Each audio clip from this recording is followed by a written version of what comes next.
Madam, আপনার সঙ্গে একজন দেখা করতে এসেছে। বলো, আমি বিজি আছি। ম্যাডাম, ইলিয়াসের ব্যাপারে কিছু বলতে এসেছি। শুধুমাত্র আপনাকে বলবো বলছি। কি? ইলিয়াসের বিষয়ে? ওকে তাড়াতাড়ি ভিতরে নিয়ে এসো। বলো, তুমি ইলিয়াসের ব্যাপারে কি জানো? তুমি কি ভয় পাচ্ছো? ভয় পাওয়ার কিছু নেই। কি সে? তুমি শুধু একবার তো নামটা বলো। আমি মেরেছি।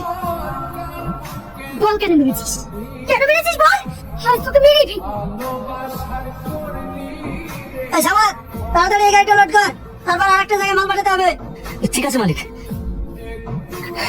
হ্যাঁ বলো। আমার পেটে ভীষণ ব্যথা হচ্ছে। তুমি তাড়াতাড়ি বাড়ি এসো। তুমি কোনো চিন্তা করো না, আমি কোন আছি? তাই কোথায় আছি? মালিক আমার বোর পেটে ভীষণ ব্যথা করছে, ওকে এক্ষুনি হাসপাতালে নিয়ে যেতে হবে।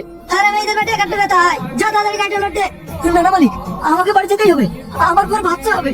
একদিন ডাক্তার দেখাতে যাওয়া, একদিন পর বাচ্চা হতে যাওয়া, তাহলে আমার কাছে কি করে চলবে? আজ যদি তুই যাস তাহলে আমার কাছে কোনোদিন কাজ আসবি না। করবো না এই কাজ।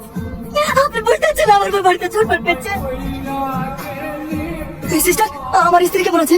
সরি, আমরা আপনার স্ত্রী আর বাচ্চাকে বাঁচাতে পারলাম না।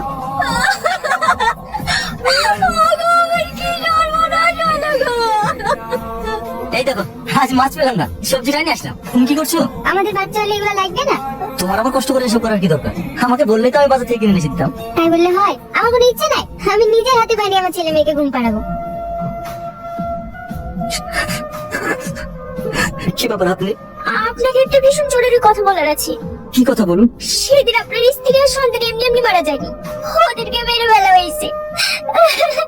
এটা আপনি কি বলছেন? আমি ঠিকই বলছি। সেদিন ওটিতে নিয়ে যাওয়ার পর ইলিয়াস, তুমি এটা কি করলে? পেশেন্টটা তো মারা যাবে। হ্যাঁ মারা যাবে, তাতে কি হয়েছে? অবসর করতে গেলে দু একটা পেশেন্ট মরতেই পারে। ছি, তুমি ডক্টর না কষাই, মদ খেয়ে ওটি কাজটা লজ্জা করে না?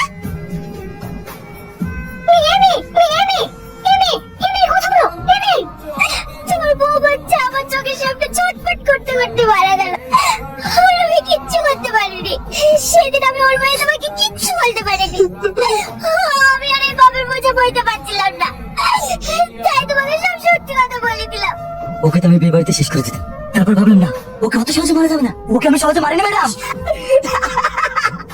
ও যে হাত দিয়ে আমার বড় ভুল অবশ্যই করেছিল, সেটাতে ছেড়ে ফেলে দিয়েছি। ও মদকে অপসর করেছিল না, ওকে আমি এত মদ খাইয়েছি, ওকে এত মদ খাইয়েছি, এ বাঁচাও! ওকে শেষ করে দিয়েছি। ম্যাডাম, আমার আপন বলতে কেউ নেই ম্যাডাম, আমাকে যে শাস্তি দেবেন দেন। আমার আর আপন বলতে কেউ নেই, আমার আর আপন বলতে কেউ নেই, কেউ নেই।